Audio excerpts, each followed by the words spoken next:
Hi,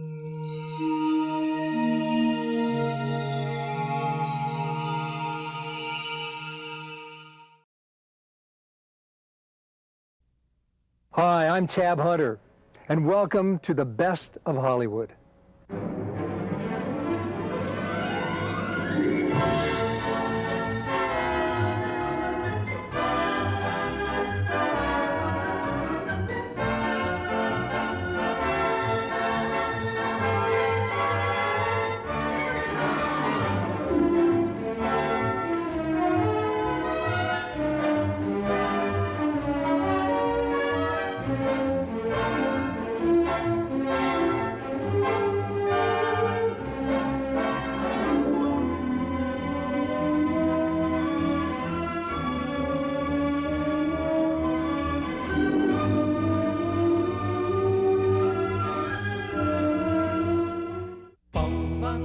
In 1955, America was bigger and better than ever. Everybody liked Ike, and televisions were found throughout homes across America. Who are you, Humphrey Bogart? No, but you are. In this episode of The Best of Hollywood, Marilyn scratches an itch, Hey, wait a minute! while James Dean becomes a legend. You better give me something fast. Henry Fonda returns to the screen, and Marlon Brando gives singing a try. Doris Day gets dramatic, and rock and roll gives movies a brand new beat. 7 o'clock, 8 o'clock, rock. Times were changing fast, but Hollywood was keeping up. So dim the lights, the movies are about to begin. One of the year's biggest hits, Oklahoma, was another Broadway success, making a transition to the movies. There's a bright golden haze on the meadow. The corn is as high as an elephant's eye, and it looks like it's climbing clear up to the sky. Oh, what a beautiful morning. Oh, what a beautiful day. I got a beautiful feeling. Everything's going my way. Get off the place, you! Why don't you grab her and kiss her when she acts that way, Curly? She's just aching for you two, I bet. Ain't no finer rig, I'm a-thinking that I'd care to swap for that shiny little Surrey with the fringe on the top. Everything's up to date in Kansas City. They've gone about as far as they can go. You just go around kissing every man that asked you. Didn't anyone ever tell you that? I'm just a girl who can't say no. I'm in a terrible fix. I always say, come on, let's go. Just when I ought to say, Let people say we're in love. One of the stars, Rod Steiger, was better known for his menacing bad guys.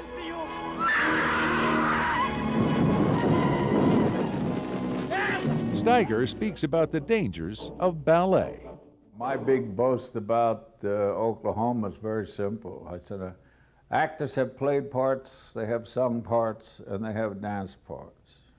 I'm the only actor in the world who has played a part, sung a part, and done a ballet. There's a big difference, right? And they were looking for somebody who looked as heavy as I did, especially from the back, to jut in the ballet part. And Agnes DeMille, one of the great artists and choreographers of our time, was alive then. And they looked for 2 weeks, and she calls me up one day, she said, we found him. I said, where is he? She said, you come down to stage 25 at MGM, you'll see who he is. And I came through the door, and I said, where is he? She says, you're going to do it. I said, come on, a ballet I'm going to do? I look like a hippopotamus. No, he said, you're going to do it. And when Agnes DeMille said you were going to do something, you did it. And the only thing that saved me was that it's all lumbering, threatening moves, you know. But I almost died because when we got to the end, I had to carry her almost 70 yards down the end of the big studio. I had her in my arms like that, and we were going through beeswax smoke. They didn't have the new smoke like they have today. 22 times. And she weighed 120 pounds. I said, well, 10 times 120 is 2,400 pounds over the last couple of takes. I was so frightened. Bambi Lynn was a wonderful dancer of that period that I drop her, you know, right with her leg breaks. Her career's over, you know. We'll shoot the movie about it.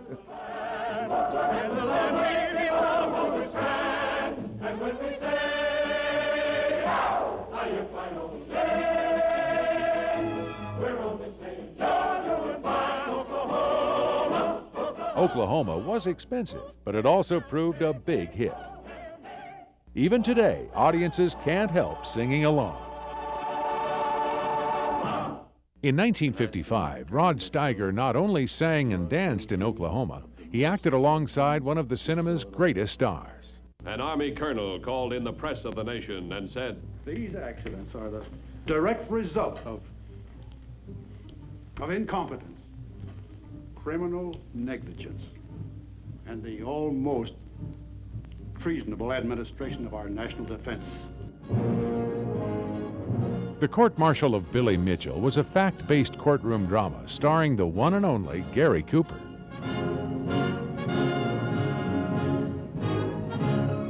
You've heard the charge and the specifications. How do you plead? Not guilty. Don't blame Zach for what you did.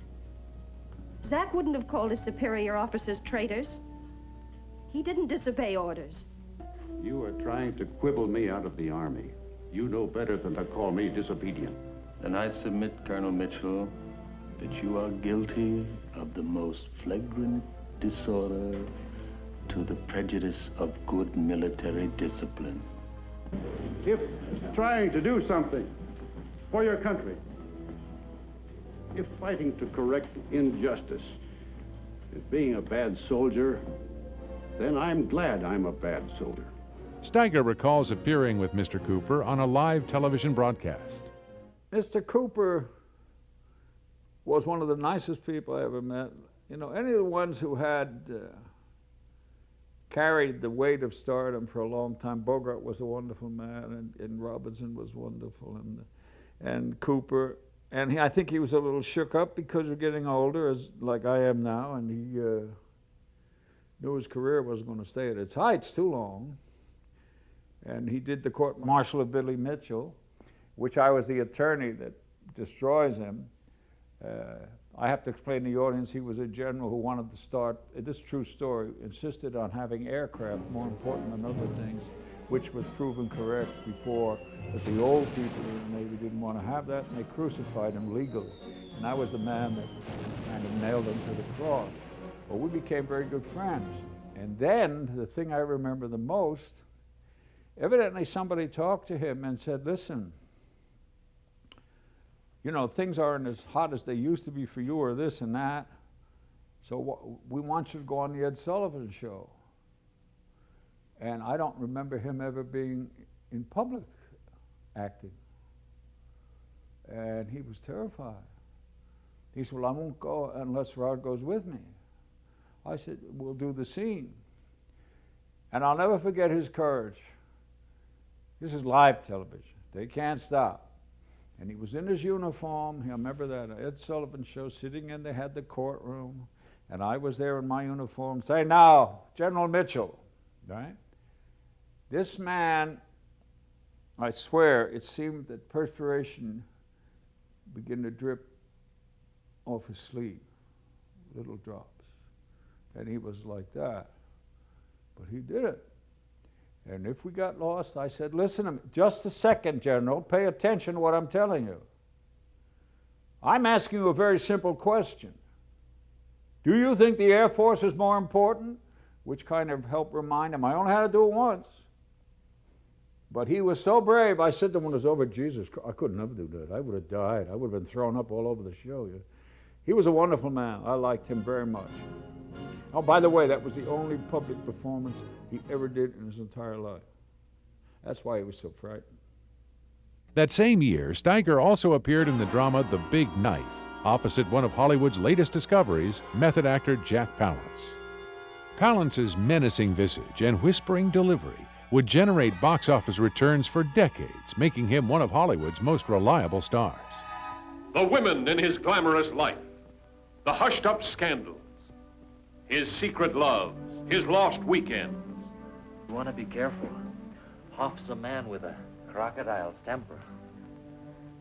Oh, don't tell me about Mr. Hoff. Calling me child one minute, and without even changing his face. His emotional clashes. I'd like to beat you. Beat you. I know, I'm a swell guy. Get out of here! There's a word for you. Why don't you say it, darling? Steiger remembers his favorite scene from The Big Knife. The best scene was when he's been rejected, the head of the studio has been rejected by the actor who said, I'm not signing. A boy like you, who are you? Who are you? You some kind of special aristocracy because the female public wants to make love with you? You lose everything. This is the scandal and a disaster and a ruin.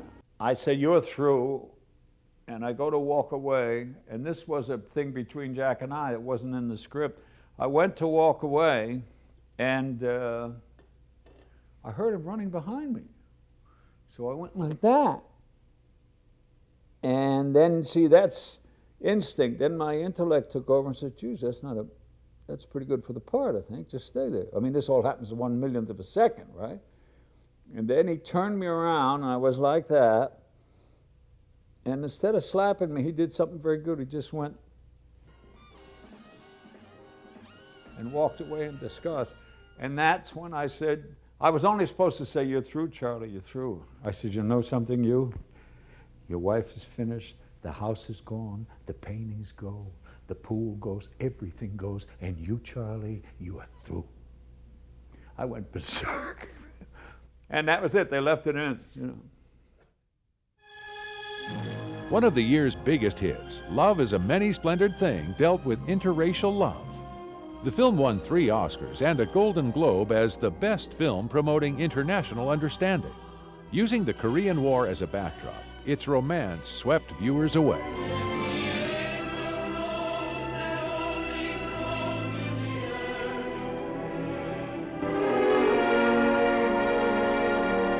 Starring William Holden, who tops all of his memorable performances as Mark Elliott, foreign correspondent, American and married.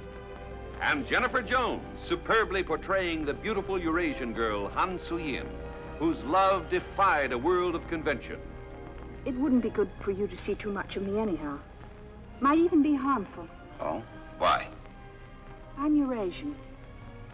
The word itself seems to suggest a certain moral laxity in the minds of some people.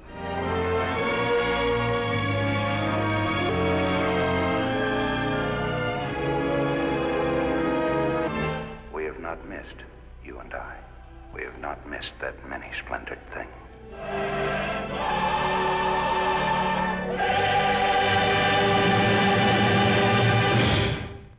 William Holden also starred in a second Korean War drama in 1955. The Bridges at Toko-ri was a critical and box office success, winning the Oscar for Best Special Effects. And indeed, the battle scenes were spectacular. The Bridges at Toko-ri, crossroads of destiny for these unforgettable characters. Brubaker, the flyer nobody could get close to but one woman. Nancy, who broke every rule in the book to bring this fierce release to the man she loved. Harry, you've got to tell me about those bridges. They're just sitting there, waiting for us,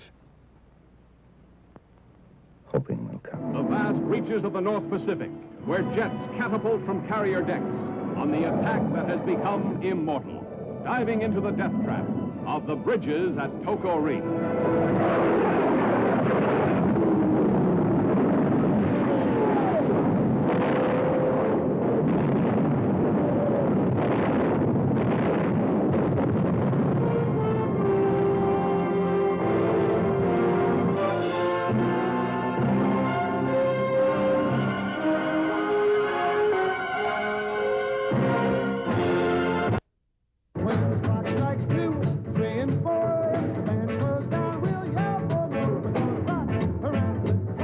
A different sound came from the movies in 1955. It was called Rock and Roll, and the Blackboard Jungle played it loud. The song was Rock Around the Clock by Bill Haley and the Comets, and its success helped give the high school drama an edge on the competition. Blackboard Jungle deals with an explosive subject, the teenage terror in the schools. It is the frankest, the toughest, the most realistic film since On the Waterfront. It is fiction, but fiction torn from big city modern savagery. It packs a brass-knuckle punch in its startling revelation of those teenage savages who turned big city schools into a clawing jungle. Blackboard Jungle will be the talk of this town. Don't miss it.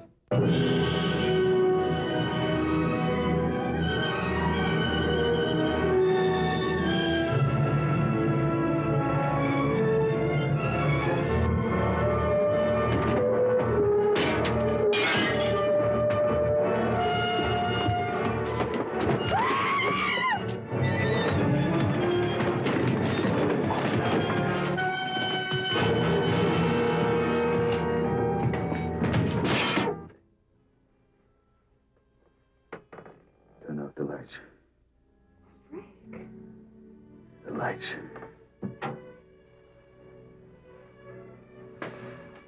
No matter what happens, I love you. I was silly and vain and selfish, so I doubted you. I was like one of the bad kids in your class. Somebody told me a lie, and I believed that lie. The one's as bad as the other. So I want to tell you something. I was wrong about something else, too. Well, Blackboard Jungle at the time was a rather shocking film. I enjoyed, of course, working with Glenn Ford. Richard Brooks is he was a crazy man, crazy director, just wild, but good. He knew what he was doing. He knew how to edit, and he knew his sound and how he wanted to put things together. But the film itself, of course, was quite a startling, scary film, because Blackboard Jungle, as you know, was about gangs in schools, and only this was back in the 50s. And very few schools had those problems.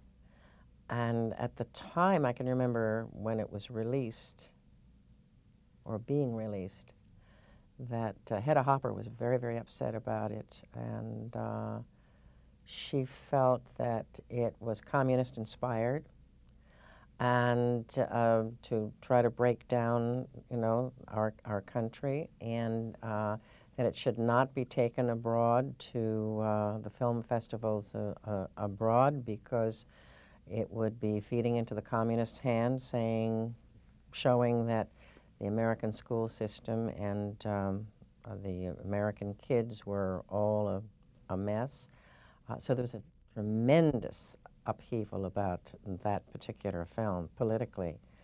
And of course it was the instigating factor for rock and roll with Bill Haley, with Rock Around the Clock. Of course, I had been listening to the black stations for years and adored rock and roll. I just thought it was fabulous stuff.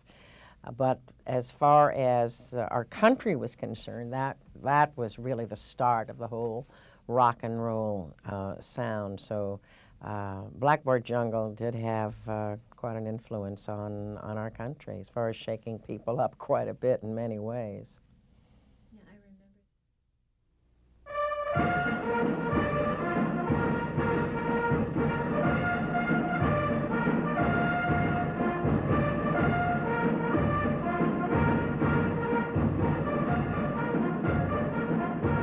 World War II was represented on screen in the Audie Murphy film To Hell and Back.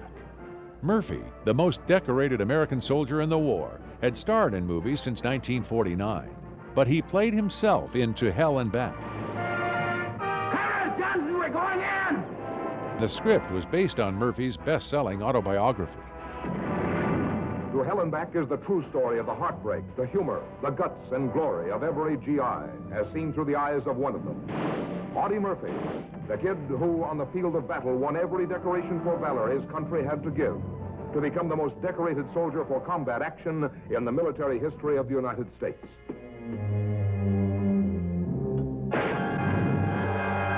It is the story of a Texas farm kid who at the age of 12 fought his first war against hunger and who became a man the hard way. Only one guy could play the part. The guy who lived it and wrote about it. The guy who was there.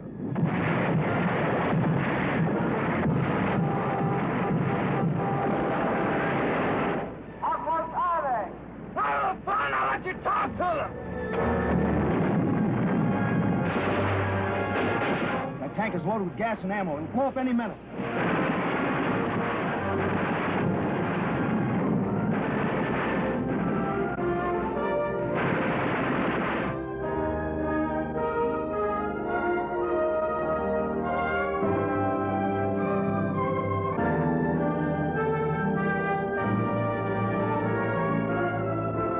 It proved to be Audie Murphy's greatest screen success, and it ended the year as one of Universal Studios' top-grossing films of all time.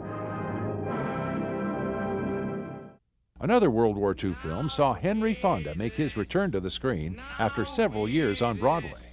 Mr. Roberts was his biggest stage hit, and the role won him a Tony Award for Best Actor in 1948. The film version also provided a showcase for young Jack Lemmon. He took home a Best Supporting Actor Oscar for his scene-stealing work as Ensign Pulver. And Mr. Roberts gave screen legend William Powell a fitting farewell in his final film. You did it. Don't stand there and lie to me. Confess it.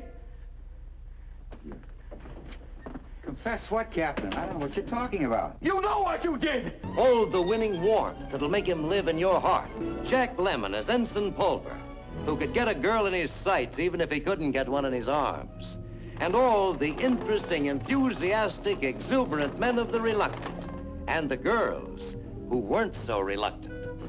They flew in last night. Knockouts, and one big blonde especially. See, of course, she went for me right away, naturally. So I started to turn on the old personality, you know, and I said, isn't there anything in the world that'll make you come out to this ship with me? And she says, yeah. She said, yes, there is one thing and one thing only. Powder, this ain't no pop gun, it's a firecracker. I used fulminate of mercury. I'll be back in a minute. Fulminate of mercury? That stuff's murder. Do you suppose he means it? A firecracker into the old man's box. To better days. Right.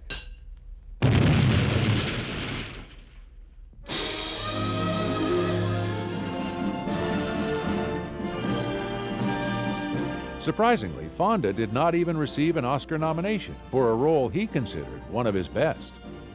Oscar favored the underdog in 1955, and the biggest underdog of them all was Marty, a successful television play turned feature film. Hello, I'm Burt Lancaster, back visiting my old hometown, New York City. This is the neighborhood of 187th Street and Arthur Avenue in the Bronx, not far from where I was born. New York is just a huge collection of neighborhoods. People working, worshiping, enjoying their hard-won leisure, or trying to. Recognize that fellow? His name is Marty. Never heard of him, hmm? Well, you will, because we made a picture about him. No, I'm not in it. It's all his. But this is a picture I'm proud to be associated with, and the name of it is Marty. I'd like to show you some scenes from it. It's the story of a Saturday night in a man's life. The preparations. Oh, what do you feel like doing tonight? I don't know, Ange. What do you feel like doing? We're back to that, huh? The phone calls. The heartache. No, Marty, please. I like you. I've been telling you all night I like you. Marty. All I want's a little kiss. No. Please. No. Please. No, Marty. All right, I'll take you home. The pain. The plain, simple pain. No, Ma, I don't want to go to Stardust Ballroom because all that ever happened to me there was girls made me feel like I was a bug. I got feelings, you know. I had enough pain. I'm going to stay home tonight and watch the hit parade. You're gonna die without a son. So I'll die without a son. Oh, Marty, put on the blue suit, huh? Blue suit, gray suit. I'm just a fat little man, a fat, ugly man. You not ugly. I'm ugly. Marty. Ma, leave me alone! What are you doing New Year's Eve? Nothing. this is the simplest and the most beautiful love story I've ever seen in a movie.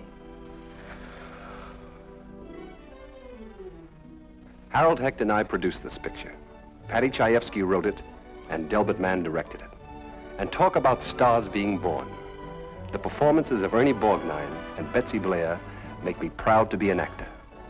And of the picture itself, well, I'm just plain proud.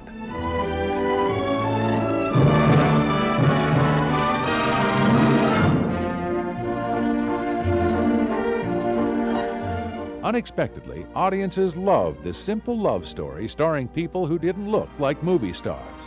Its realism was hailed, and Marty turned Ernest Borgnine into an Oscar-winning star. In a 1980 interview, he recalled plans for a Marty sequel and marveled at the effect the character had on people. What would have happened to Marty, actually? Would he have married and settled down and had children, or would he now, because of circumstances, have married and then found that they weren't compatible and stuff like that?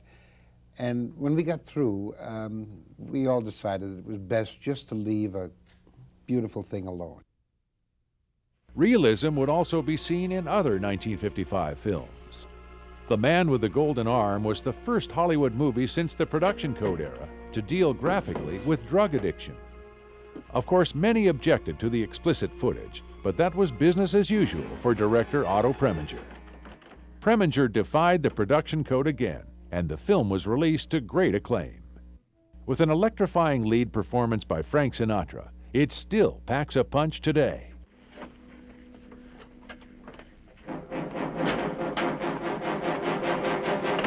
Do like I say. Open the door, I'll kill you. I'll kill you. Frankie, listen. If you really I can't. Well, then I do have something put away to make it stop. Give me quick. Give me. Quick.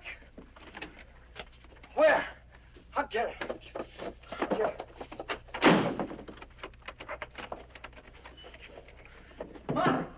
Molly, open. Sinatra received his one and only Best Actor nomination for the film.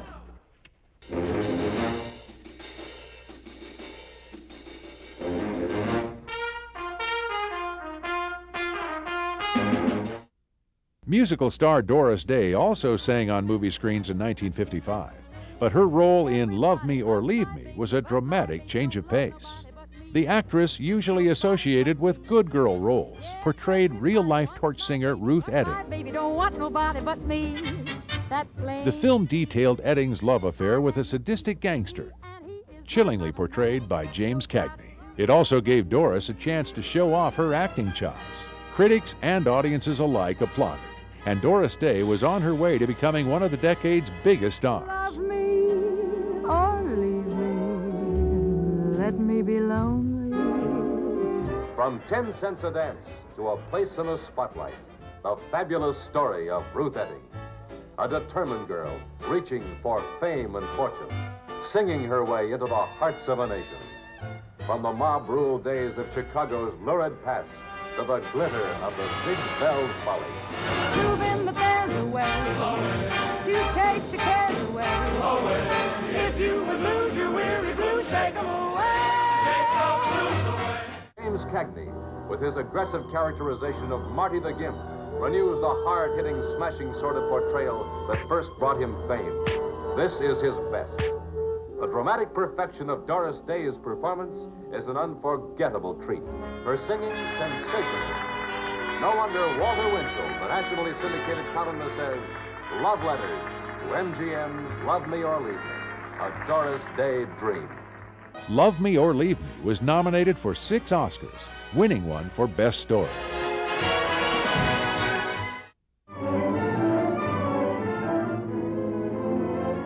More Technicolor thrills were found in Alfred Hitchcock's latest thriller, To Catch a Thief.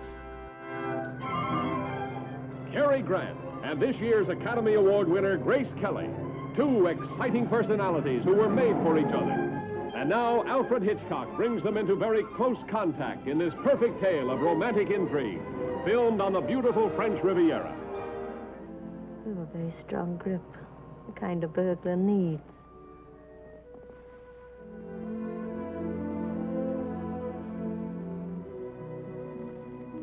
That's why you came out here, isn't it?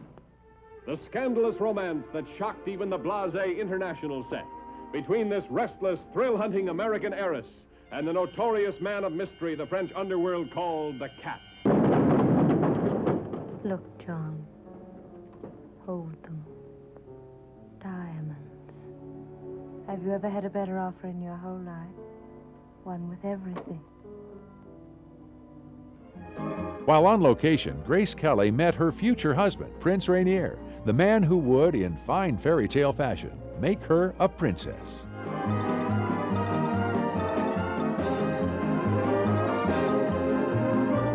Come down, Robbie, or we shall be forced to shoot.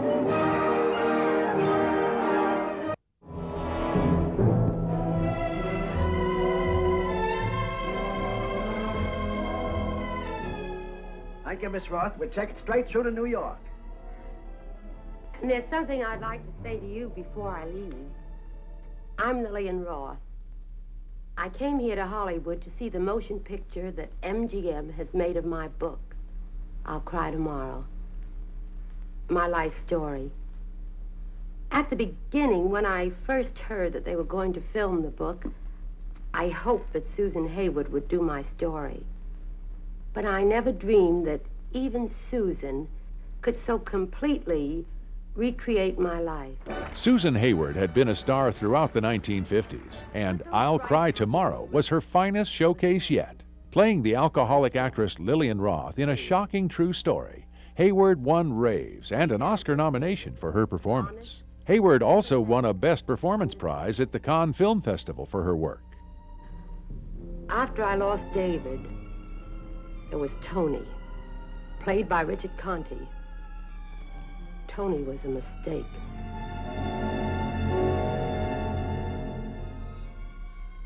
And after Tony, I awakened one morning, married to a stranger. But I'll Cry Tomorrow is truly a Susan Hayward triumph. In scenes like this, she reenacts the torment and shame I felt when I reached the lowest point in my life.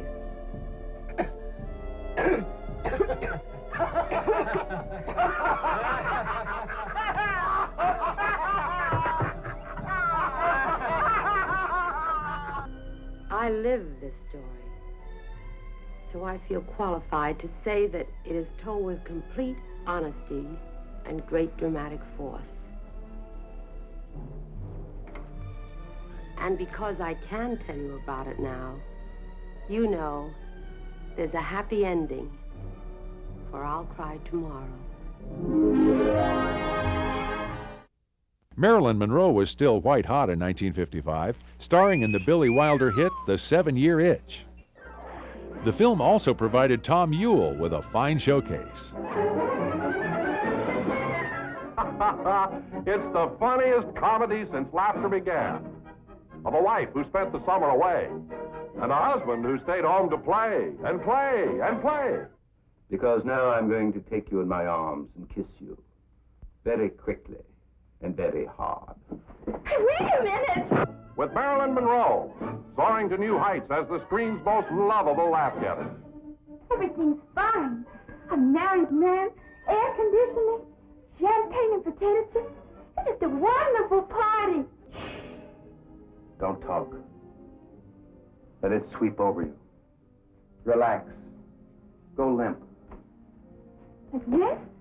I've been married for 7 years, and I'm afraid I'm coming down with what you and Dr. Steichel call the 7-year itch. What am I going to do? If something itches, my dear sir, the natural tendency is to scratch. I scratched last night. There was this young lady. Hi. We forgot about the stairs. Isn't that silly? It was very easy. I just pulled out the nail. Oh. It's perfectly safe. Nobody will ever find out. Well, where shall I sleep? But it was Marilyn's famous scene over the subway grate that raised pulses then and now.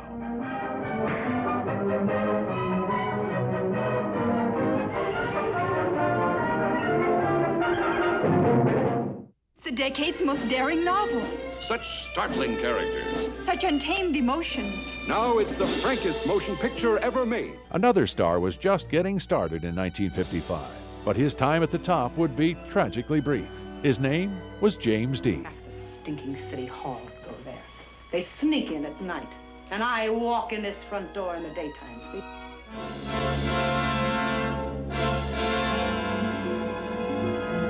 Don't you ever touch her again. You're no good. And don't lie to me about trying to help.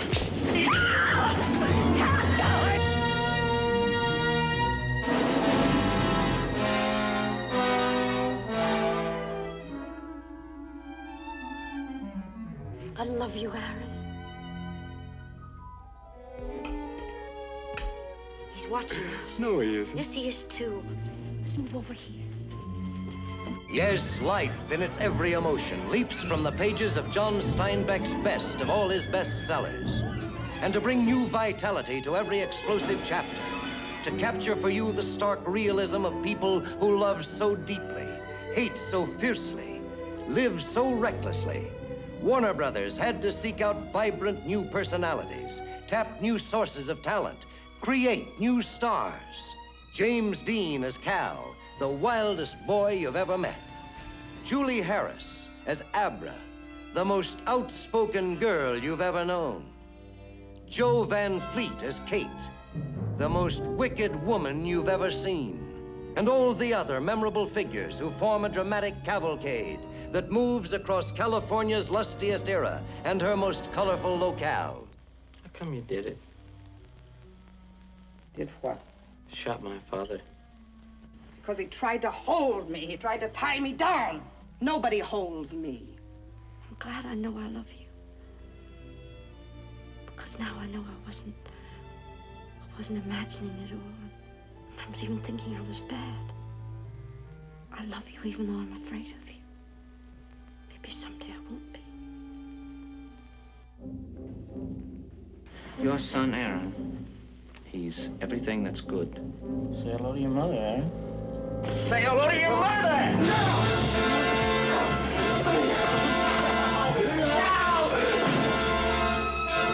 By the end of the year, he would be a legend. For his searing performance in East of Eden, he would receive a posthumous Best Actor nomination. I went to see East of Eden, Rebel Without a Cause, and Giant, each 32 times. I just identified with him so personally. And then I even went up 20 years later, during the 80s, I went up and found his house in Fairmont, got myself sufficiently crocked so I'd have the courage, drove to his house, went up, knocked on the door, and there was a grown-up man that I had seen with Jimmy in all the movie magazines, his little nephew, who still lived there and took care of the property. And his father, who's a recluse, was still alive, about a mile in back of the house in a shack. His father's the mother and father were very unique, different kinds of people, but mostly they were loners, especially the father. So I went in, and I believe his name was Adam, and Adam took me all over the house. He took me up to James' room, which they keep just like it was when he left for, first he went to New York, then to LA, to UCLA, then back to New York, and then was found by Elia Kazan. We did nothing on tour but talk about James Dean after we first saw him. Elvis and I just idolized him. Elvis said, "That's who I want to be in film." James Dean made a more powerful connection with teenage audiences when he played the confused rebel without a cause. His aching portrayal of youthful angst struck a chord with teens everywhere. Elvis Presley was a huge fan of James Dean as well. He watched Rebel Without a Cause over a dozen times and memorized every line Dean spoke. The film remains powerful today, and the images of James Dean taken from it have made him an icon. You know what kind of drunken brawls those parties turn into. It's no place for kids. A minute ago, you said you didn't care if he drinks. He said a little drink. You're tearing me apart! What? You say one thing, he says another, and everybody changes back again! Girls don't love their father. Since when? Since I got to be 16? Stop that! I love you, Jim. I really mean it.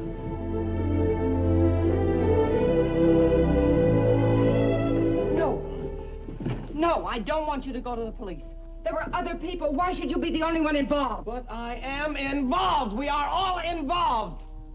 Mom, a kid was killed tonight.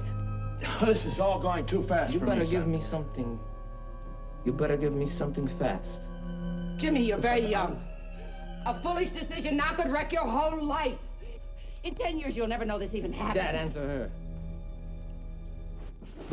Stand up! You want to kill your own father? Gary!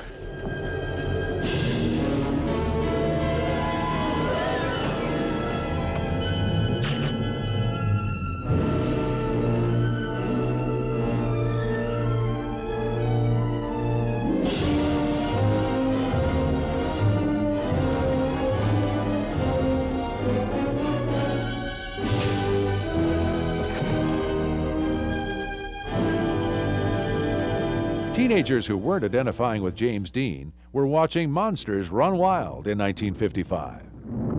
Science fiction on the big screen had taken off in popularity, and younger audiences were the reason why.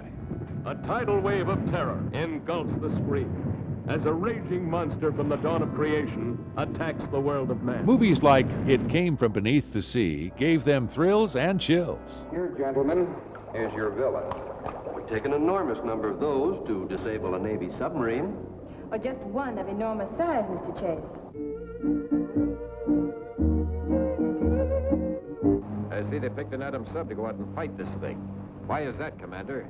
Could be because of the new electronic equipment, or her speed. Was she ordered back here from Hawaii just for that? That's right. Think it's as bad as that, do you? I think we're lucky she's here. The H-bomb blasted it loose from the depths of the Pacific. But not even the H-bomb can kill it. Unknown object coming this way. Entering minefield. Stand by, number 38, mine. Fire. Ready, number 12, south. Fire. Coming on through. That's the end of our first line of defense, Miss Joyce. Then the red alert.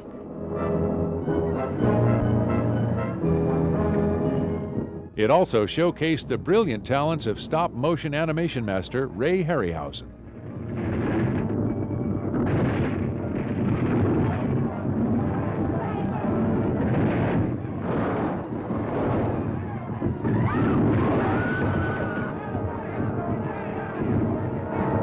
West Coast reels under Holocaust as the men and weapons of the atomic age battle to the death against the ageless monster of the deep.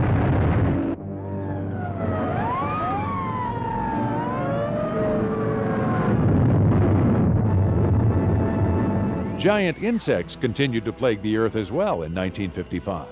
Tarantula was the latest, and its fast pace and frightening effects kept viewers on the edge of their seats.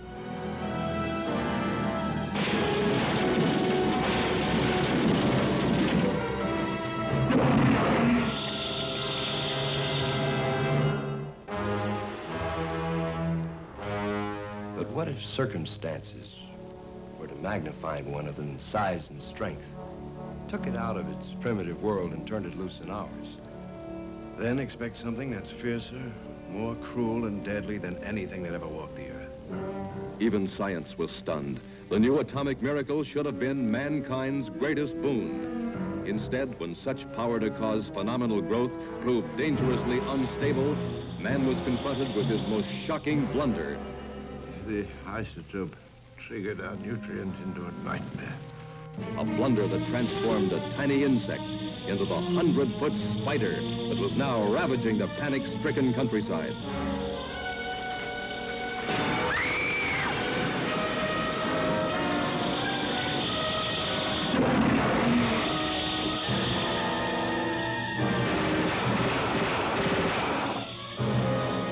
Future screen legend Clint Eastwood made his film debut in Tarantula, playing the leader of the jet squadron that faces off against the giant spider in the finale. But could even Dirty Harry defeat such an unstoppable foe?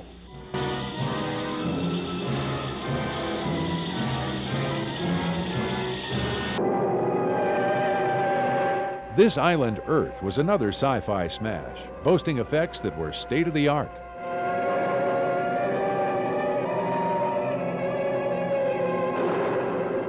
Now, the film is called a landmark of science fiction cinema, combining an intelligent script with an expensive and impressive production design. Even today, after decades of more sophisticated science fiction movies, This Island Earth still looks and sounds great. The two of you are beginning a strange journey. A journey that no Earth people have ever undertaken before. Universal International presents the most startling, the most imaginative and suspenseful science fiction drama ever brought to the screen. You'll marvel at the superior intelligence that unleashes its deadly ray.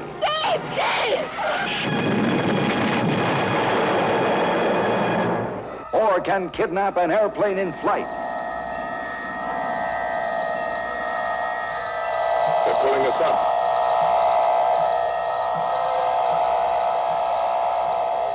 Prisoners hurtling through endless space, speeding toward the unearthly furies of a planet gone mad. See sights never before dreamed by man. The battle between guided meteors and deadly rays. They're gonna hit us! They're gonna hit us! A planet doomed to destruction.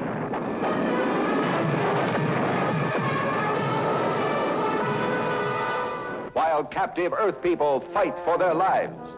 It is indeed typical that you Earth people refuse to believe in the superiority of any world but your own. One roof, run!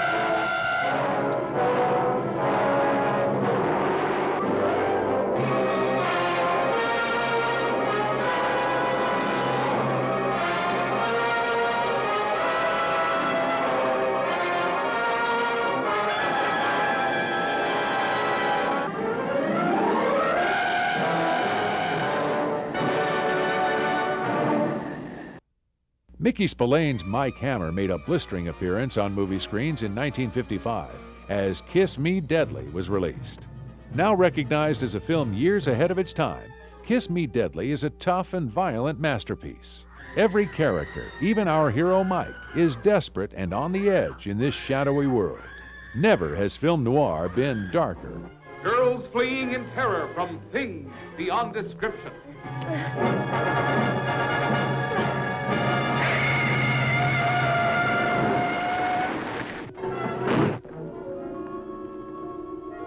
Who are you? My name is Mike Hammer. But I'm not dead. Hey, remember me? This woman's lips, cold as steel, lethal as a gun, gave him the terrifying clue he sought. On this woman's lips, warm with longing, lay the shocking secret of Kiss Me Deadly.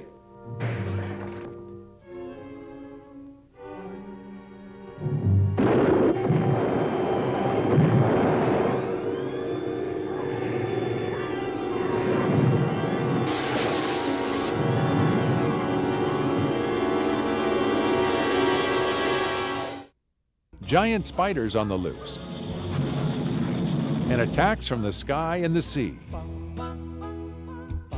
Marty charming everyone, and Audie Murphy taking us back to World War II. James Dean living fast, while rock and roll and the movies prove a perfect fit. Hollywood in 1955 was riding a peak of success, just as America was soaring with prosperity. The movies truly were better than ever. It was a terrific year for movies. I'm Tab Hunter. Join me next time for more of The Best of Hollywood.